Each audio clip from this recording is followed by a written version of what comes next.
오늘 이야기는 5천 명을 먹인 오병이어의 이야기부터 시작해서 예수님의 설교로 끝나는 그런 긴 단락입니다.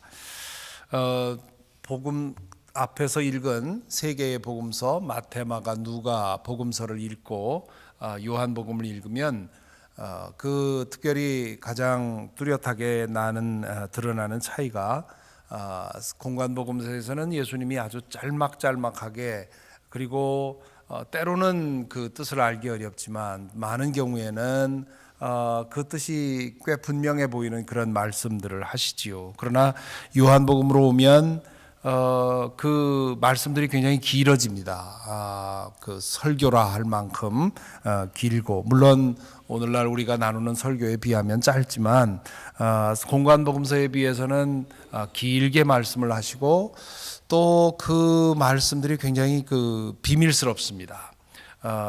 있는 그대로 문법적으로 이해하면 이해할 수 있는 것이 아니라 뭔가 상징이 많고요. 또 이 대화를 하는데 꼭 선문답하는 것처럼 질문한 사람의 질문과 예수님의 대답이 잘 맞지 않는 것처럼 보일 때도 많고요. 질문한 사람들은 대개는 이 1차원에서 질문을 한다면 예수님은 2차원에서 대답하는 것 같은, 그 차원이 맞지 않는 것 같은 그런 느낌이 많이 들지요. 오늘 이 6장이 아주 대표적인 장이고요. 앞으로 가면서 계속 그렇습니다. 예수님의 말씀이 이렇게 그 턱 읽어서는 무슨 말인지 잘 알 수 없는 그런 말씀들이 많은데, 오늘 그 맛을 이제 앞에서도 그랬지만 앞에 말씀들은 그래도 좀 이 이야기가 쉬웠는데 6장, 7장, 8장 가면서 점점 어려워집니다. 먼저 1장 1절부터 15절까지에서는 오병이어의 사건이 기록이 되어 있지요. 4개의 복음서에 공히 기록된 사건, 기적이 몇 개 되지 않습니다. 그 중에 이 오병이어의 사건이 대표적인 것인데요. 이렇게 4개의 복음서에 다 기록되었다는 것은 그만큼 잘 알려져 있고 그만큼 중요한 사건이라는 거죠. 그런데 동일한 사건을 기록하면서도 복음서마다 그 시각을 좀 달리 하는데요. 오늘 이 요한이 이 오병이어의 이야기를 기록하면서 특별히 그 독자들에게 보기를 원하는 지점은 4절이라고 볼 수 있습니다. 마침 유대 사람의 명절인 유월절이 가까운 때였다. 유월절이 가까운 때였다. 유월절 하면 이제 모세가 생각이 나고요. 또 광야가 생각이 나고요. 또 광야에서 있었던 일들이 다 연관되어서 생각이 나지요. 이 4절에서 유대인의 명절 유월절이 가까운 때였다 하는 말씀 이후에 오늘 쭉 그 뒤에 읽어보면 만나 얘기도 나오고요. 우리 조상들은 광야에서 만나를 먹었습니다. 그런 얘기도 나오는 것을 보면, 이 요한은 이 예수님의 그 오병이어의 기적이 새로운 만나로서 광야에서 이스라엘 백성들이 만나와 메추라기를 먹고 살았던 것처럼 이제 새로운 만나, 새로운 출애굽, 새로운 모세로서의 지금 사건이 일어나는 것을 기대하도록 4절에서 그렇게 말을 하고 있지요. 그 일어난 사건은 그 비슷합니다. 다른 그 복음서에서 나온 것과 또 하나 이제 그 요한이 다른 복음서에 없는 얘기를 하는 것은 15절이지요. 이 사건이 있은 후에 사람들이 억지로 예수를 왕으로 모시려 했다. 그리고 예수님은 그것을 피해서 혼자 산으로 가셨다. 그렇게 얘기를 하고 있습니다. 그 다음에 16절부터 21절에서는 예수님이 물 위를 걸으신 이야기가 나오지요. 혼자 산으로 물러가셨다가 이제 그 제자들이 밤중에 이제 배를 타고 건너갈 때 예수께서 물 위를 걸어서 오셨다. 그렇게 되어 있지요. 그런데 여기에 보면 제자들이 무서워 떨 때 예수께서 20절에 보면 예수께서 그들에게 말씀하셨다. 나다 두려워하지 말아라. 그렇게 말합니다. 이 나다 두려워하지 말아라 하는 말을 그냥 우리 번역으로만 읽어서는 이 말씀이 주는 의미를 제대로 볼 수가 없습니다. 여기 나다라는 말은 헬라 말로 에고 에이미, I am 그런 뜻입니다. It's me 그런 뜻이 아니라 구체적으로 아주 의도적으로 I am 그렇게 대답을 하셨는데요. 이것은 출애굽기 3장 14절에 나오는 이 모세가 하나님에게 내 동족들이 너를 보낸 하나님이 누구냐고 물어보면 내가 뭐라고 대답하겠습니까? 뭐라고 하나님의 이름을 소개해야 되겠습니까? 그렇게 질문을 하지요. 그때 하나님께서 나는 나다 그렇게 대답을 하십니다. 개역 성경에는 나는 스스로 있는 자다 그렇게 대답을 했지만 이것이 헬라 말로 번역이 되면서 I am 나는 나다 나는 나다 혹은 나는 스스로 있는 자다 하는 말씀을 번역하는 것이 참 어렵습니다. 영어로는 주로 I am who I am 그렇게 번역을 하기도 하고요. 또 I am who I will be 그렇게 번역도 합니다. 나는 그냥 있는 나다 그런 뜻이기도 하고요. 또 나는 내가 원하는 대로 되는 나다 그런 뜻이기도 하고요. 그러니까 하나님을 어떻게 규정해서는 어떤 이름으로 하나님을 규정할 수가 없다. 나는 있는 그대로 나를 보라고 하는 그런 말씀인데 여기 나다라는 말이 바로 이 모세에게 나타나셔서 당신을 소개하신 하나님의 이름을 야훼 이름을 생각나게 하는 것이지요. 지금 여기서만이 아니라 요한복음에 보면 이렇게 예수님이 나다라고 소개하는 부분들이 6번 나옵니다. 그래서 그것을 요한복음의 에고 에이미 혹은 요한복음의 하나님의 출현이라 그렇게 설명도 합니다. 그래서 앞에 나오는 오병이어의 이야기도 그렇고 지금 뒤이어 나오는 예수님이 바다 위를 걸은 이야기도 그렇고요. 이것을 통해서 저자는 이 출애굽의 사건을 기억하게 하고 모세의 사건을 기억하게 하고 그렇게 우리 독자들에게 그렇게 안내를 하고 있는 것입니다. 그런 다음에 22절부터 59절까지에서는 다시 가버나움으로 돌아와서 가버나움의 회당에서 하신 설교가 길게 나와 있습니다. 그 설교 안에 물론 이제 대화도 있고 합니다만은 이 가버나움 회당에서의 설교의 핵심은 뭐냐 하면 우리를 참되게 살게 하는 양식은 무엇인가 하는 것입니다. 27절에 보면 너희는 썩어 없어질 양식을 얻으려고 일하지 말고 영생에 이르도록 남아있을 양식을 얻으려고 일해라. 영생에 이르도록 남아있을 양식. 오늘 먹고 내일이면 배가 고파지는 그런 만나가 아니라 하늘에서 내려오는 영원한 만나, 영원히 우리를 배고프지 않게 할 수 있는 그런 만나를 구하라는 것이지요. 지금 예수님은 눈에 보이는 그런 빵으로서의 음식을 말씀하신 것이 아니라 당신 자신을 말하고 있는 거지요. 그래서 34절에 보면 그 사람들이 예수님에게 한번 먹고 다시는 배고프지 않는 빵이라면 그 빵을 우리에게 얼른 주십시오. 그렇게 얘기를 하지요. 그러자 예수께서 35절에서 내가 생명의 빵이다. 내게로 오는 사람은 결코 줄이지 않을 것이요 나를 믿는 사람은 다시는 목마르지 않을 것이다.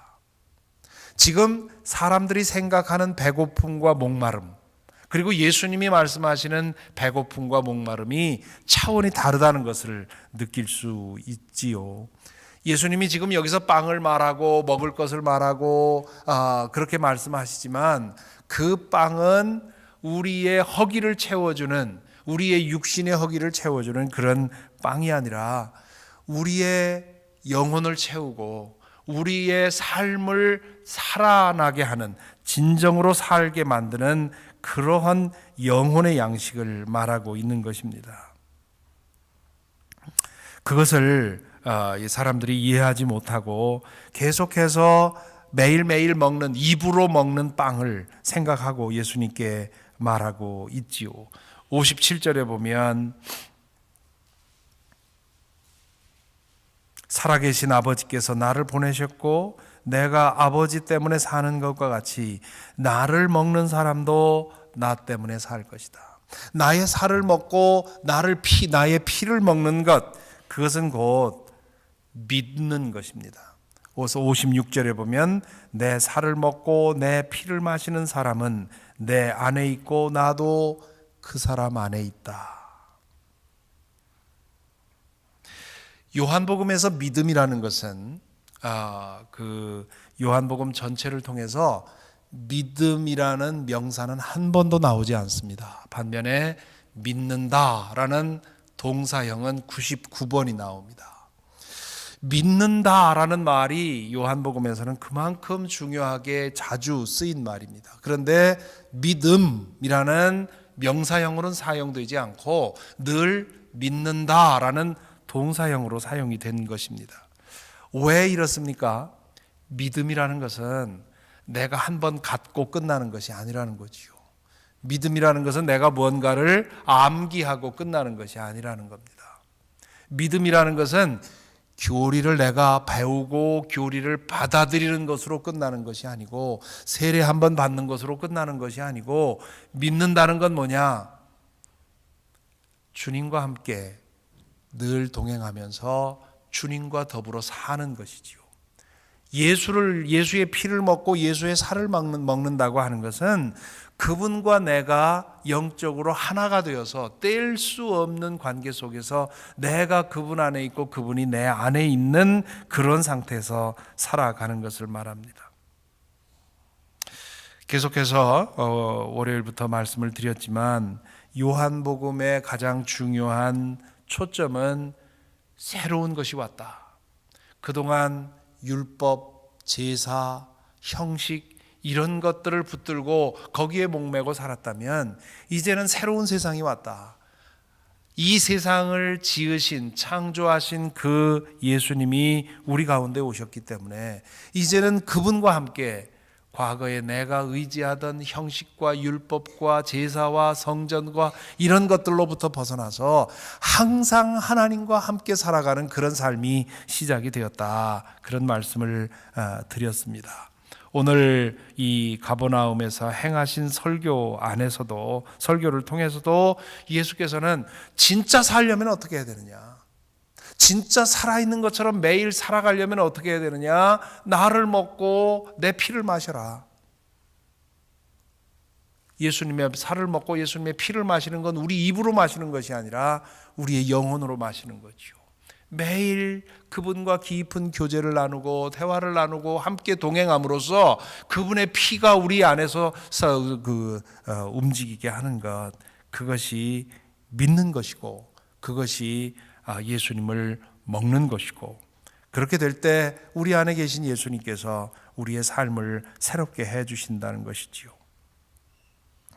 이렇게 긴 말씀을 하셨을 때 60절부터 71절 마지막 부분에 보면 60절에 보면 예수의 제자들 가운데서, 여기 제자들은 12제자를 말하는 것이 아니라 예수님 주변에서 예수님을 따라다니면서 말씀을 듣던 사람들입니다. 예수의 제자들 가운데서 여럿이 이 말씀을 듣고 말하기를, 이 말씀이 이렇게 어려우니 누가 알아들을 수 있겠는가, 그렇게 얘기를 합니다. 이 말씀이 오늘 우리 여러분 읽으면서도 그렇게 느껴지셨을 것입니다. 뭔가 이게 무슨 말인가, 횡설수설하는 것 같기도 하고 앞뒤가 잘 맞지도 않고 문법적으로 이렇게 1, 2, 3, 4해서 논리적으로 따라갈 수 없는 그런 말씀이지요. 그래서 맞아, 우리도 참 이해하기 어려워, 이렇게 생각할 수 있겠지요. 이 의미가 마치 예수님의 말씀이 이해하기가 어렵다, 그런 뜻으로 우리가 이해할 수가 있는데요. 그런데 61절에 보십시오. 예수께서 제자들이 자기의 말을 두고 수군거리는 것을 아시고 그들에게 말씀하셨다. 이 말이 너희의 마음에 걸리느냐? 그렇게 묻습니다. 이 말씀이 너희의 지능에 못 미치느냐? 너희가 이해하기 어려우냐? 그렇게 묻지 않으시고 이 말씀이 너희의 마음에 걸리느냐? 그렇게 물으시지요. 무슨 뜻입니까? 이 말씀을 알아는 듣는데 그거를 삼키기가 싫은 것이지요. 받아들이기가 싫은 것이지요. 예수께서 그 말씀을 하시면서 뭐라고 합니까? 당신의 말씀은 영이다, 생명이다, 그렇게 말씀을 하시지 않습니까? 63절에 보면 생명을 주는 것은 영이다. 육은 아무 때도 소용이 없다. 내가 너희에게 한 이 말은 영이요 생명이다. 내가 너희에게 한 이 말은 육이요 목숨이다. 그 말의 반대말이지요. 지금 너희는 육신과 목숨을 가지고 생각을 하고 내 말을 듣고 있는데 내가 지금 말하고 있는 것은 영에 관한 것이고 영원한 생명에 관한 것이다. 그런데 너희는 지금 물질, 육신, 목숨 이거 가지고 생각을 하고 여기에 매여 있기 때문에 내 말을 듣고도 받아들이려고 하지 않는 거다. 받아들이기 싫으니까 못 알아듣겠다고 얘기를 하는 것이고 그렇게 되니까 결국 66절에 보면 이 때문에 제자 가운데서 많은 사람이 떠나갔고 더 이상 그와 함께 하지 않았다. 예수께 그들이 원한 것은 오병이어와 같은 놀라운 표징을 계속 보는 것입니다. 그리고 예수의 능력을 통해서 계속해서 그렇게 기적적인 그런 것을 경험하면서 예수가 초월적인 능력으로 먹여주는 거, 그런 것을 먹고 살아가고 싶은데 예수님은 거기에 관심 없는 것이지요. 그렇다면 내가 예수를 따를 이유도 없다고 생각하고 많은 사람들이 떠난 것입니다. 그러자 예수께서 12 제자에게도 물으시지요. 너희까지도 떠나가려느냐? 그러자 시몬 베드로가 주님, 우리가 누구에게로 가겠습니까? 선생님께는 영생의 말씀이 있습니다.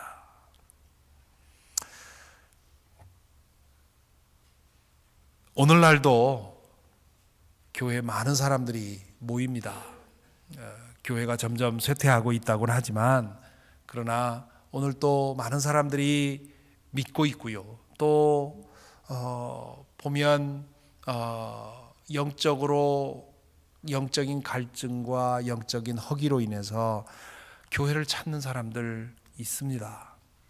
그래서 여전히 우리는 영적인 존재이기 때문에 그런 영적 갈증을 느끼고 이 영적 갈증을 채울 수 있는 공동체가 없는지 찾고 있지요. 그런데 교회에서 가르치는 것 혹은 예수를 믿는다고 하면서 교회를 찾는 이들이 정말 추구하는 것이 무엇인가?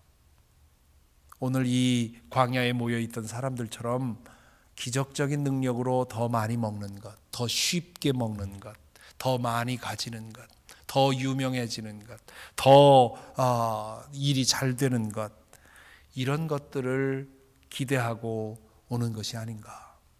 물론 성경 4개의 복음서를 보면 예수님은 그런 문제도 채워주십니다. 그의 마음이 아플 때 병든 사람을 고치고요, 귀신 들린 사람을 쫓아내고요, 배고파서 기진한 사람들에게 그 놀라운 이적으로 먹여주시지요. 그러나 그것이 목적이 아니고 그것이 예수님이 하고자 하시는 일이 아닙니다. 예수님이 하고자 하시는 일은 우리의 육신의 욕구를 채워주는 것이 아니라 우리로 하여금 영적인 세계의 눈을 뜨고 참된 생명, 영원한 생명을 얻게 하려는 데 있습니다.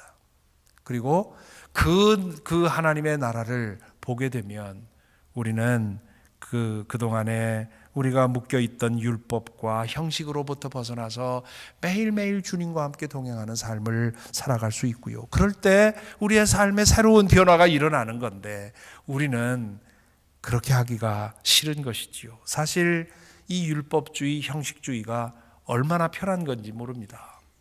일주일에 하루만 거룩하다고 해놓고 그 하루를 거룩하게 지키고 나머지 6일을 내 마음대로 사는 거 굉장히 편한 일입니다. 신앙의 양심을 위로하고 그리고 내 욕심도 채울 수 있는 거지요. 내 수입의 10분의 1은 하나님께 거룩하다고 바치고 나머지 10분의 9는 내 마음대로 사용한다면 얼마나 편한지 모릅니다. 신앙적인 양심도 위로하고 내 욕심도 채울 수 있는 것이지요. 이 지상에서 몇 군데만 거룩하고 그리고 나머지는 다 하나님이 없는 곳이니 내 마음대로 살아도 된다고 생각을 하면 그 참 편하지요. 신앙은 신앙이고 비즈니스는 비즈니스니까 신앙 얘기 비즈니스에서 하지 말자. 내 비즈니스는 내 비즈니스대로 세상적인 그런 지혜대로 하면 되지. 왜 비즈니스 하면서 하나님 얘기를 하느냐? 정치는 정치, 신앙은 신앙이지 왜 정치에서 신앙 얘기를 하느냐? 비즈니스면 비즈니스고 학문이면 학문이지. 그렇게 나눠놓고 신앙의 영역 안에서 신앙인의 행세를 하고 그리고 그것을 벗어나서는 세상 사람들과 똑같이 살아가는 거 얼마나 편한지 모릅니다. 그런데 예수께서 우리에게 원하시는 것은 그게 아닙니다. 예수께서 우리에게 기대하시는 것은 어디를 가든지 무엇을 하든지 내 안에 예수님 계시고 예수님이 내 안에 계시고 내가 예수님 안에 있고 예수님과 더불어서 내가 정치를 하든 비즈니스를 하든 내가 장사를 하든 뭘 하든 항상 주님과 함께 동행하는 거, 이게 우리의 육신의 소욕에는 불편합니다. 아주 불편해요. 내가 비즈니스 하면서 하나님 생각하는 거 불편합니다. 운전하면서 급하게 가야 되는데 하나님 생각하는 거 불편해요. 그래서 우리는 하나님을 한 시간에 한 장소에 가두어 놓고 나머지는 내 마음대로 살려고 하지요. 그것이 우리에게 좋은 것 같은데 결국은 우리의 영혼을 고갈되게 만드는 것이라는 거죠. 예수님과 함께 매일매일 모든 시간에 동행하는 것, 그것이 진정으로 우리의 생명이 되고 우리의 양식이 되고 우리의 음료가 되는 것입니다. 그것이 싫어서 많은 사람들이 떠나갔지요. 그러나 12제자는 생명의 말씀이 주님께 있는데 내가 어딜 가겠습니까? 주님을 따랐습니다. 오늘 저와 여러분도 그렇게 우리의 눈을 들어서 예수께서 말씀하시는 것이 무엇인지 알고 그리고 예수께서 우리의 삶을 변화시키기 위해서 우리에게 원하시는 것이 무엇인지를 생각하고 베드로처럼 그리고 제자들처럼 주님 곁을 지키는 저와 여러분이 되기를 바랍니다.